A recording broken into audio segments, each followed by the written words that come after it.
right, so we're going to talk about work-based learning and how you all will be doing work-based learning now.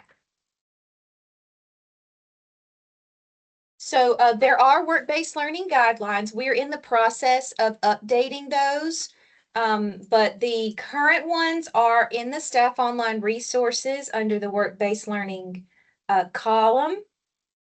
And it has information for both the case manager and the work site. So there's just one set of guidelines. If you need to give them to the work site, you can give them these. And we will be updating them and releasing the new ones at the beginning of March. So these work-based learning guidelines are for 6 of the local areas: North, North Central, East, West, Central, and Southeast. So the same guidelines go for all of those areas, where all of you are. And what is work-based learning? So according to the feds who give us funding, work-based learning is a planned, structured learning experience that takes place in a workplace for a limited period of time. You can place your participants in the private for-profit sector, nonprofit sector, or the public sector. And work-based learning provides the youth participant with opportunities for career exploration and skill development. Work-based learning must include academic and occupational education. So if you are sent a participant or referred a participant from a career center or from an employer, and they just want to put them in work-based learning and that's it, that is not allowed. There needs to be some kind of educational or occupational component. Now, you all are part of youth programs and already offer this. So it wouldn't be hard for y'all. Anybody who y'all enroll, you're not going to be doing only work-based learning. You're going to be working with them on any barriers that they have. So you're going to already have this in place. So that's why we moved this to youth providers doing the work-based learning, because it makes it easier to offer the other things that they need as well. For work-based learning, not less than 20% of the funds for in-school youth and out-of-school youth for the entire state, so at least 20%, have to be spent on work-based learning. And since the career centers haven't been able to do work-based learning here recently, and it's been and y'all have been waiting for training, there's been a little bit of a lag and there hasn't been any enrollments. So there's plenty of work-based learning money available for you to send all of your participants to work-based learning. And it's free for the employers, like Scott said earlier. So we really want y'all to push placing them in work-based learning assignments. So for as far as work-based learning and the roles, so I am, and Alicia was with me, part of the Department of Workforce now in workforce development. So what we do is we manage the overall program, any operational oversight, and then part of our department does the fiscal management. And then there is you. You are the youth provider case managers. So you all will be recruiting and reviewing and selecting participant work sites. You'll be determining their eligibility and maintaining their records in Alabama Works like you're already doing. You will be assisting them with any kind of career exploration like you're already doing. And you can help them select appropriate work sites based on their interest and the assessments that you've given them. And then you will be providing the case management. You're also going to be verifying their time and attendance, improving their time cards, and then doing their follow-up. And you need to check the list of allowable jobs from Sirius or contact Sirius directly to see if that job can be added, like Scott was talking about earlier. You can also schedule on-site visits with the participant prior to beginning their work-based learning assignment. Since this is their first job for a lot of these participants, you're just going to kind of hold their hand through the process of getting a job and learning how to go to work and all of that stuff. You're also going to review the terms of the work-based learning worksite agreement, which is available in the staff resources, and those have to be signed. Now, once you have a worksite, sign that, and if you're sending multiple participants to the same worksite, they don't have to sign it for every single time they get a new participant, but you do need to make sure a copy is with the work-based learning documents that you are uploading in the participants' documents in Alabama Works. So these are the documents for work-based learning that you will need. You need the serious placement form, the work-based learning worksite agreement, the work-based learning evaluation and training plan, and the participant information and guidelines receipt form. And I'm going to go over these with you. So this is the serious placement form that Scott went into depth with you about. So I'm not going to do that, but you've heard all about this today. It is available in the staff resources. So when you're ready to sign them up, you need to make sure you fill this out to send to Sirius. The worksite agreement, this is also in the staff resources. This work site's going to sign this and it's going to have their information on it. And they're gonna keep a copy of the agreement along with the documentation of time, attendance, evaluations, and other relevant records. So this is you're gonna have one of these per job site. And like I said, upload it with the participants' work-based learning files when you have all of those ready. And then review terms including supervision, non-displacement of employees, and compliance with laws. So there is a whole section in the work-based learning guidelines that is for work sites and work site supervisors for them to go over all of the guidelines and policies in there. And then it's also obviously available to you. They also have to do a training and evaluation plan for these participants so that we can document their progress through the work-based learning assignment. So this will be filled out at the beginning and it includes a job description on there. And then again, for the you do it at the 195 hours and then you do it again at the end or when they finish, whether they make it to 390 hours or not. This is the work-based learning participant program information and guidelines receipt. So this is just saying they understand the guidelines and there is a brochure available in the staff resources as well for them to keep. They sign this saying that they understand what they're supposed to do. They've read the brochure, they have it, and that they understand. And then you sign it as well. This is what it looks like closer. You do not have to upload this. We have this. This is just for them to have and understand.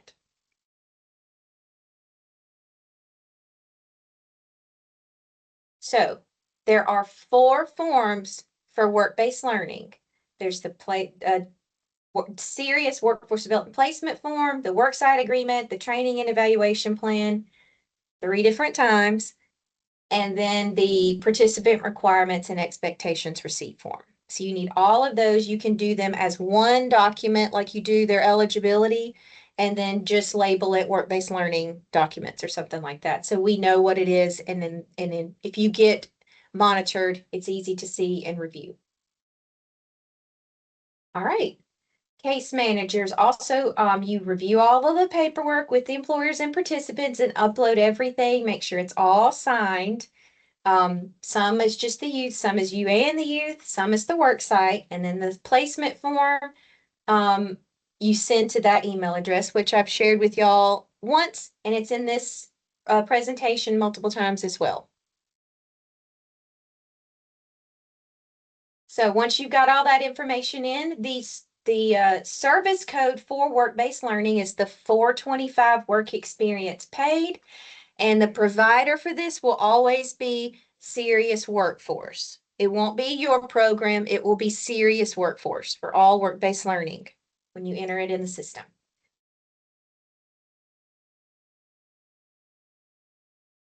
So the worksite job description, you need to, if the duties of the participant change, you need to make sure that their worksite job description is updated, and you need to let Sirius know that there has been a change. So now we're going to talk about the roles of the worksite supervisor. So this is all going to be in the guidelines you can give to them and tell them there's a whole section that they need to understand as well. So they are required to do the training and evaluation plan. I know sometimes it's easy to forget, so you're probably going to have to remind them when the participant is halfway through, or if they've gotten to, watch their hours on Aviante when you're approving them, and when they get to that, close to that 195 mark, you need to remind them that you need this, because this is a requirement for this program.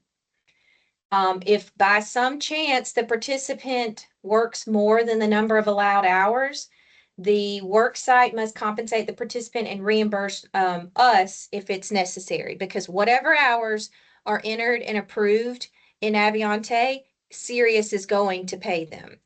So this is not as much of a problem as it has been in the past, because now they can only work up to 32 hours a week. When we had it at 40, going over 40 happened a lot, and then you're running into overtime.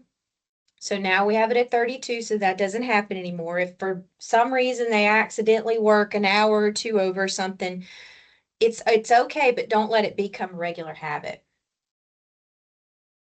If it does become a problem with the work site can be barred from receiving any more work-based learning or on-the-job training for at least 2 years.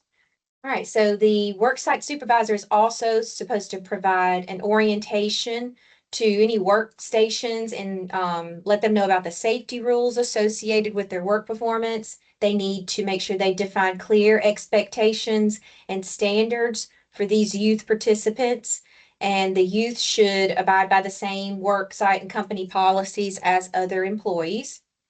The worksite supervisor needs to verify the time cards that what the youth are putting in as their work time is actually what they did work. And Sirius needs to be notified immediately if there's any issues, and also if there is any work-related or accident issues, like Scott said earlier.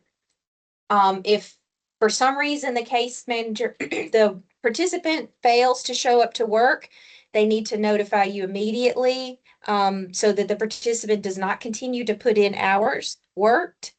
They can turn their Aviante off to where they can't enter any more hours. You need to schedule an on-site visit with the participant prior to beginning their work-based learning assignment. Again, it's a lot of their first time working, so it's good for them to visit the site before you just place them somewhere and hope that they show up. And then they can meet with their supervisor and explain the assignment and the worksite expectations.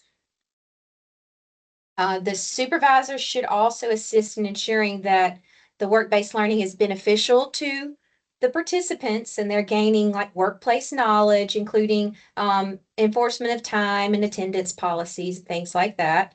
The supervisor should offer instruction to the work-based learning participants as they would any other full-time employee. So this shouldn't just be free labor for an employer. It should be beneficial for the participant. This is ultimately more about the participant than it is the employer. The fact that they don't have to pay any wages to the participant is just encouraging the employer to take this on and to train these employees. There's got to be at least one supervisor at the participants' assigned work site during their work-based learning schedule. So they got to have some kind of somebody watching them.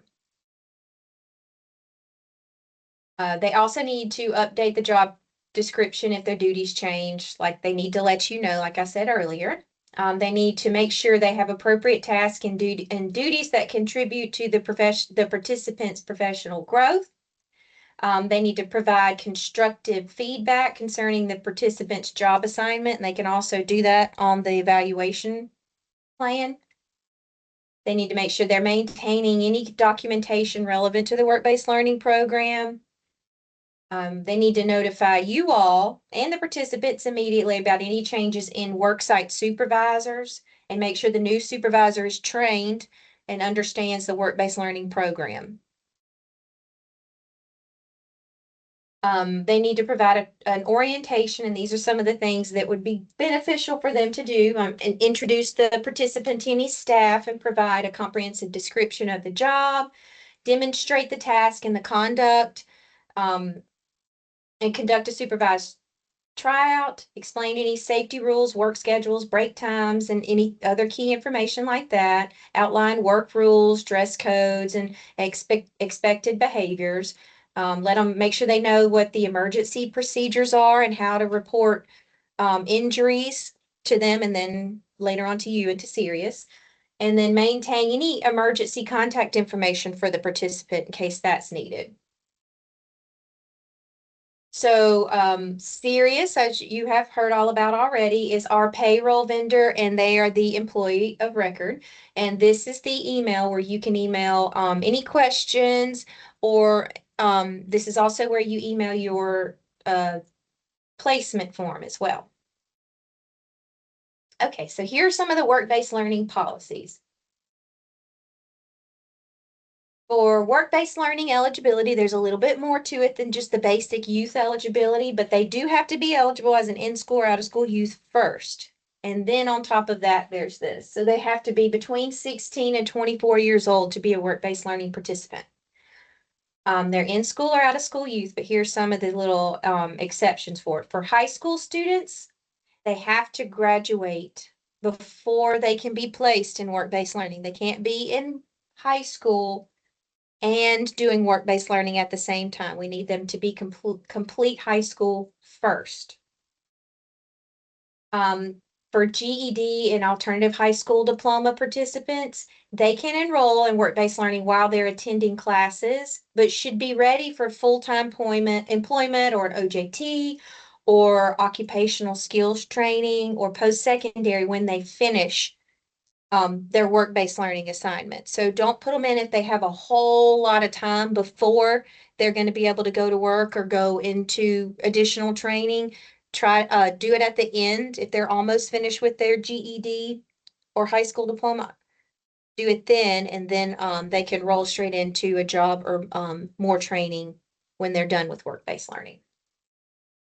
Any participants that are in post-secondary or occupational skills training can enroll in work-based learning OJT related to their certificate or degree once they complete. So if they're in community college or something like that, they need to wait till they complete and then go into work-based learning or OJT. For apprenticeships, they can enroll in work-based learning at any time during their training, but they do need to follow all of the policies.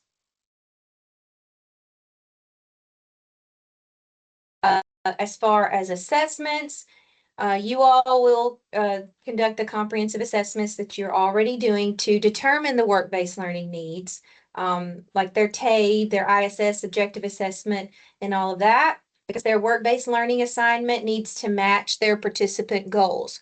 So if all of their paperwork says that they want to be a nurse, you wouldn't put them in a work-based learning assignment at a manufacturer. So it needs to relate to what they want to do. If you have students that are basic skills deficient, they should be receiving remediation during their work-based learning assignment. So some of the other policies for orientation, they should receive some kind of orientation where you explain a lot of this to them and then sign the participant information guidelines receipt. The worksite agreement has to be completed. For onboarding, the Sirius placement form has to be completed and sent to Sirius. And then the training and evaluation plan has to be completed. It's mandatory at the beginning, midpoint, at the end. All three of them need to be uploaded as they happen. So make sure you're uploading all of these and making sure that the work sites are doing them. For work-based learning, all participants must have a job or enroll into training upon the completion of work-based learning. Work-based learning should take place at the end of the participant's enrollment and relate to the goals they have on their ISS. So work-based learning does not, um, you can't get a MSG or a credential or anything for work-based learning. It goes along with the other educational, occupational skills training things that you're doing with them. So make sure that you're doing it with something else and that you're entering MSGs and all for all of those other things because work-based learning doesn't get one. Okay? So there are some prohibited activities for work-based learning. Nepotism, you can't have any relatives of administration staff or worksite supervisors hired, so they can't be the my uncle or whatever hired me to come help him this summer or whatever. None of that. Participants can't engage in political activities during their work hours. Um, Participation in religious or anti-religious activities are not allowed. We have had questions about daycares at churches before, and that kind of stuff is okay. They just can't actively participate in like a worship service or something like that. But if they're helping with janitorial services or helping at a daycare, something that happens to be at a church, that's okay. Donation of wages. Participants cannot be required to contribute their wages in any kind of donations. You can't require them to do any kind of fundraising. And that's any form of fundraising, like selling tickets or stuffing envelopes or anything like that. Hazardous conditions. Work must not involve unsafe or unhealthy environments, which Sirius wouldn't allow them to work in a job site that has something like that happening. Discrimination. Participants must not work in environments where discrimination is evident. No discrimination at all. Participants should not replace or reduce the work schedule of regular employees. So employers should not say Susie is going to work less because we're going to have this work-based learning participant come in and we don't have to pay her. So they can't do anything like that. Individuals that are already employed at the work site are not eligible for work-based learning. Funds provided from work experiences may not be used to aid in the filling of a job opening directly or indirectly that is vacant because the former occupant is on strike or being locked out in the course of a labor dispute, or the filling of which is otherwise an issue in a labor dispute involving a work stoppage. Don't do that. Okay, so the work site can be public, nonprofit, or private organization. Like I've said multiple times, the work site selection should correspond with the participants' expressed interests and objectives found on the ISS, please. Labor standards apply in any work experience where an employee or an employer relationship as defined by the Fair Labor Standards Act. Participants can work weekends, nights, or holidays if it's required by the work site, but supervision must be required. So there's no rules of they can't work at certain times unless it's a child labor situation and you go by the child labor laws.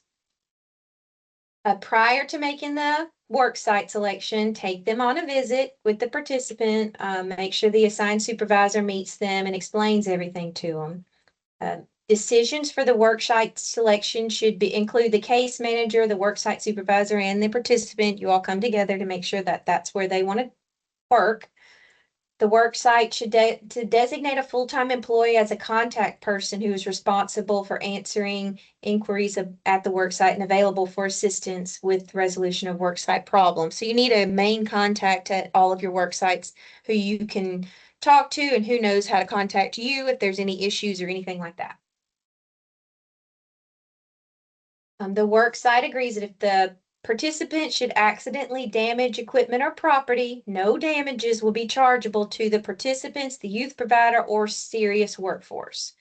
But the participant may be held responsible for willful destruction of equipment or property. So they got to understand this is a newie. Don't hold anything against them. The assignment to a work site cannot exceed 390 hours. So that's the maximum amount, and only 32 hours a week. The work sites are not required to hire these participants. So it is a temporary and they don't have to hire them. If they go into an OJT, that is filling a position and they are hiring them. But this is just a temporary thing. Employers should be encouraged, though, to transition the students who are performing well in their work-based learning assignments into an on-the-job training contract. So they can absolutely do that. If they have a work-based learning participant, the employer can decide to put them on an OJT contract, which with OJTs, we pay half of their wages, and then they can continue with their training and working at the company. And with OJT, it is a permanent job. The work sites do have to comply with child labor laws if employing youth under 18. So they need to make sure they have that child labor certificate that and they can go to the website there to get that. Any disciplinary actions or terminations, they need to counsel the participants with improper behavior and document any issues and make sure they are letting you know that. And you can put those kinds of things in case notes and intervene if necessary. If it's not working out, you can maybe need to put them at a different job site or whatever you need to do to help the situation, or maybe they need to discontinue and need to be exited from the program. They can be terminated if necessary, but by the work site, but they need to let you know and you need to let Sirius know. Some of these can be grounds for termination, and these are all in that brochure that's given to the participants so they know if they have consistent absenteeism, failure to follow instructions, disrespect, falsification of timesheets, endangering others, theft, drug use, threats, any of that, they know they can be terminated. So, like we've said, and you've heard all about Sirius, they are our payroll vendor and employer of record. Participants are covered by workers' compensation insurance through Sirius, and also any accidents or injuries that happen at the work site. There is a list of approved and non-approved jobs in the staff online resources, but they can also add jobs, and you can send Scott an email or to their onboarding email and ask them any questions about jobs you're unsure about. But there is a list that you kind of already know that are approved. And this is them. There's a whole bunch of them on there. You need to, like I said, you need to verify and make sure you have a list of duties that they're going to do so that they can make sure that they are approved. These are some of the ones they've had that they know they cannot cover. So this list may have grown by now, but these are the ones that you can for sure know that they're not going to cover. There's also a worksite safety survey for construction, chemical, or manufacturing. It's a little like a questionnaire that you can fill out and send it to Sirius, and they can let you know whether yes or no that will be covered. We've talked about onboarding in the Sirius placement form. Fill it out. They ask for at least 5 days, but they are way quicker than that. But just try to give yourself a day or two to make sure you can get it sent in and they can get them onboarded before the start date. This is their placement form. He went over a lot of this. Make sure it says Alabama Department of Workforce. You can include the local area number and whether they're in-school youth or out-of-school youth. Put work-based learning as well because they are also the payroll vendor for some of our other grants. So make sure you put WBL in there somewhere in the area. And then in-school youth or out-of-school youth, whatever the participant was at the time of enrollment. If you have them enrolled as an in-school or out-of-school, put that because I think the funding is separated that way too. And then timesheet approver number 1 is you, the case manager, and timesheet approver number 2 is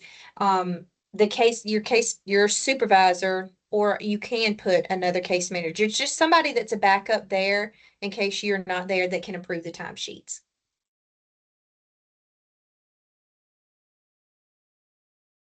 Here's more about the Sirius placement form. If they need a background check or a drug test or whatever, you can complete all of that. And then once the placement form is submitted, a link to Aviante and login instructions. He's told you all of this. To approve time cards will be sent. Aviante is their time card approving software. And now it's an app as well. So the participants will have access to any of their documents 24/7. They also have access to their pay stubs and W-2s. They can download their tax forms. I know we've had some questions recently about that since it's time to start filing your income taxes. All of that information will be available to them there. Once the timesheets once they complete their timesheet, you will be sent an email asking you to approve it. Timesheets have to be submitted by the participants by Monday at 10 a.m. And then the supervisors need to review and confirm with the case manager so that you all can approve it by Tuesday at 10 a.m.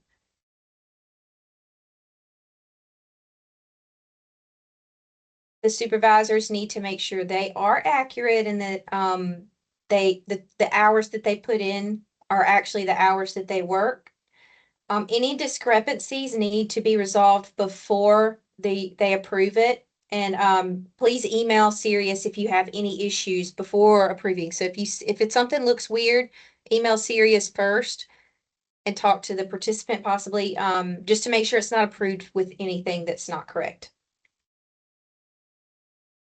We also have a work site supervisor timesheet in the staff online resources. This isn't required that you do this, but it may make it a little bit easier to send it to the supervisor and have them fill it out and then compare this to what they've entered in on their timesheet to make sure that it's correct. Like I said, it's not required. You don't have to upload it, but it is available for you if you need it. All right, so for payroll, participants can earn between $7.25 and $19.66 per hour, depending on the job that they are going into and the local area. For most of the local area, I think this is the range, but I will send you all a list because the boards got to vote on what they wanted the range to be. And if there are any that are different, I'll just have it all on one sheet for you and I'll make sure that it's in the staff resources so you know. The wages that they are paid should be comparable to the same person in that same job. So if they're going into a job where there's an existing employee that's making $11 an hour and they're going to be doing the same thing as them, they can't pay them 15. It needs to be the same as whatever. That's why there's such a big range there to make sure they're being paid the actual amount that somebody else in that job would make. The payments are weekly and they get paid on Friday through either direct deposit or pay cards. If they don't have a bank account, it would be a good idea to help them as youth providers get a bank account because they're going to need that for jobs in the future. If they absolutely don't have one and you're putting them in, you can do pay cards, but we definitely encourage, as part of their financial literacy that you all are offering, help them get a bank account. Participants are only paid for the hours that they worked, so they're not paid for lunch breaks or any off time. So make sure their timesheet shows that they took a break or took lunch or whatever, if they're working long enough hours to need that. So this is again just a review of the 4 forms that are needed for work-based learning that need to be uploaded for everyone that our monitors are going to be looking for.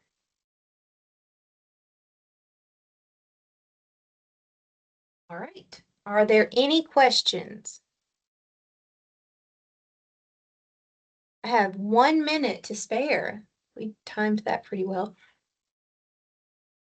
Any questions in the chat?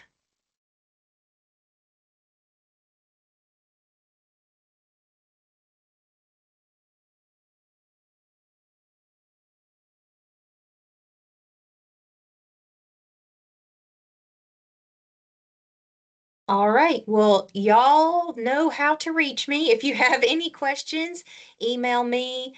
If you want to email Scott, you are welcome to do that too, or both of us. I will make sure I send out all of the forms that he sent me this morning. I've already updated the placement form in the staff resources, so it is the most current one for right now. And then they have some other things. Sirius has some other little policies and things that I will make sure are posted in the staff resources. If you have any questions, let me know. And I will post this on our YouTube channel today. So no questions. All right. Thank you.